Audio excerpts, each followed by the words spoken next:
depressed, frustrated, sad, confused. You want answer. Let's talk. Give me a message sa page ko sa Philippine Dating Coach and you can have one-on-one coaching with Coach Baze, your dating coach. Just please subscribe to my channel and hit the bell button.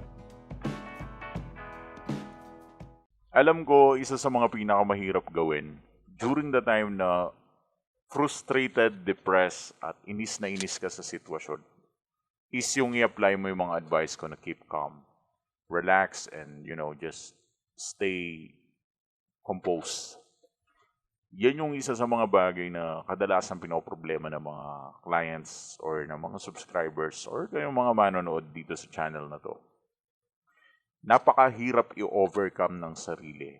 Kapag ramdam mong naiinis ka at nabubuwisit ka sa isang tao or sa ex mo kasi parang gusto mong gumante, gusto mong idiin siya, gusto mong marami kang sabihin, gusto mo siyang, alam mo yun, parang may gusto kang gawin na ganung bagay sa kanya. Nakikita ko yan sa mga clients ko kung gaano sila ka-disappointed na manghihingi sila ng permiso sa akin na pwede bang i-PM ko na ganito or pwede bang ganito ilabas ko frustration ko.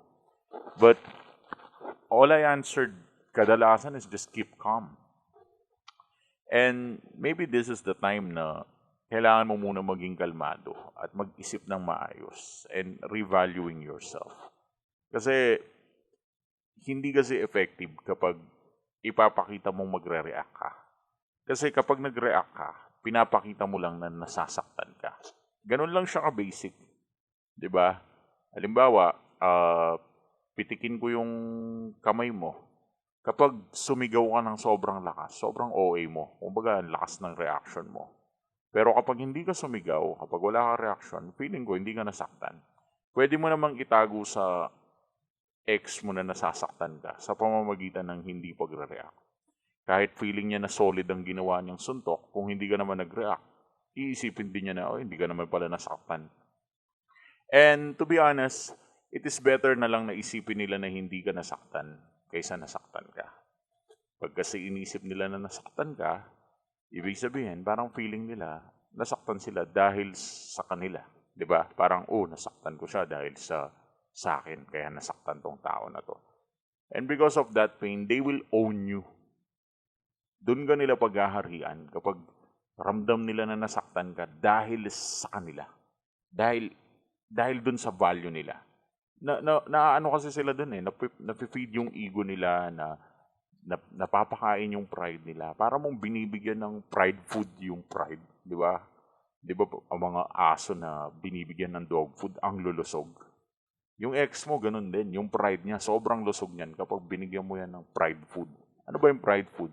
Yun yung nagre-react ka dahil sa ginawa niya. Nagpapakita ka ng mga senyales, mga sintomas na nasaktan ka niya dahil sa ginawa niya.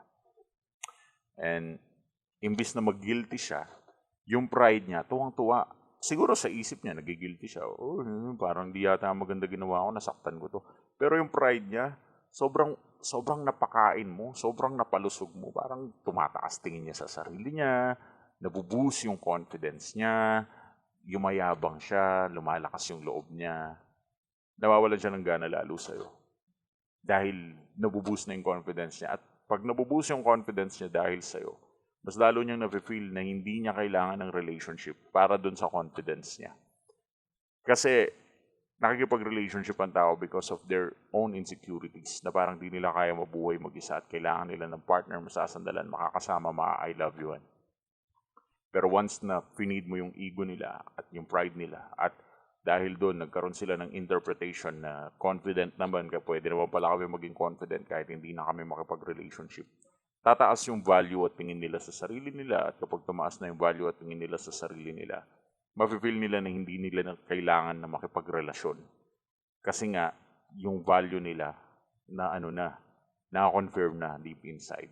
Ang lalim ng paliwanag ko na yun, kung hindi mo siya gano'n naintindihan, pwede mo namang ulitin yung video kung dun sa sinabi ko about dun. Pero ganun siya nag-work at ganun talaga. Kaya ka nakikipagrelasyon because of something na you feel na kailangan mo ng someone na may express mo yung love mo and at the same time maiintindihan ka. It's all because of vulnerability. para kang kotse na hindi ka pwede na isang gulong lang. Ganun, kailangan 4 ka. O kaya para kang bisikleta na dapat 2 yung gulong mo para umandar ka. Yun yung belief mo. Pero once na natutunan mo tong confidence na to, mafe-feel mo na kahit ikaw lang pala mag-isa sa buhay, kaya naman. Parang kahit isang gulong ka lang, kaya mong tumayo. Kapag naramdaman mo yan ng buo sa sarili mo, na buo ang loob mo na, kaya ko naman pala mag-isa eh. That would be the time na mamamatay yung lahat ng insecurity sa katawan mo at hindi ka magiging needy para sa relationship. And that is a very good benefit for you. And that is why what I'm teaching right now is just to make it simple. Just a simple rule. Kung gusto mong maranasan din ng ex mo na masaktan, katulad ng sayo, I just want you to be non-reactive. Kapag kasi naging non-reactive ka, pag sinuntok ka niya, imbis na, halimbawa, sinuntok ko yung mukha mo, nasaktan yung kamay ko, pero nakita ko na nadurog yung mukha mo. So satisfying yun kung sasapakin kita tapos madudurog yung mukha mo. Pero paano kung sinuntok kita tapos hindi ka nag-react?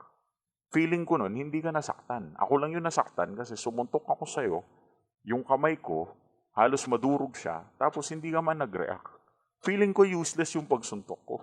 So mafe-feel ko deep inside na ako yung nasaktan, hindi ikaw. Nagigets nyo ba yung simple logic?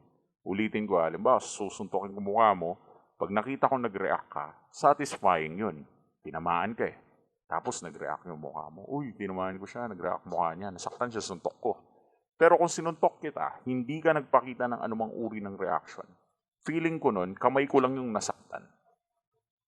And that logic is actually so weird, so awkward. But in my simple context, ibig ko lang sabihin, if you do non-reactive ways, nagkaroon ka ng I don't really care. Parang ganun, kahit nasaktan ka na pero itatago mo pa rin dahil you just wanted to show na showcase yung pride mo. Hindi mo siya mabibigyan ng pride food. Kumbaga, hindi mo siya mabibigyan ng pagkain para sa ego niya, para lalo siya maging confident. Bagkus mapapaisip siya na, wala ba akong halaga sa'yo? Bakit hindi ka nasaktan sa mga ginawa ko? Hindi ba ako mahalaga? Wala ba akong impact sa life mo? Yun yung time na mag-iisip siya. Yun yung time na marirealize yan. Wow, it's a very powerful message. So I suggest na pwede mong panoorin ulit to. And just in order for you to learn more. And natututunan ko to sa mga pakikipag-usap ko sa mga clients. I think if you wanted to become one of my clients, I wanted to see you and I wanted to talk to you. Huwag kang mahiya. Akong bahala sa'yo. Just give us a message sa page. Thanks for watching.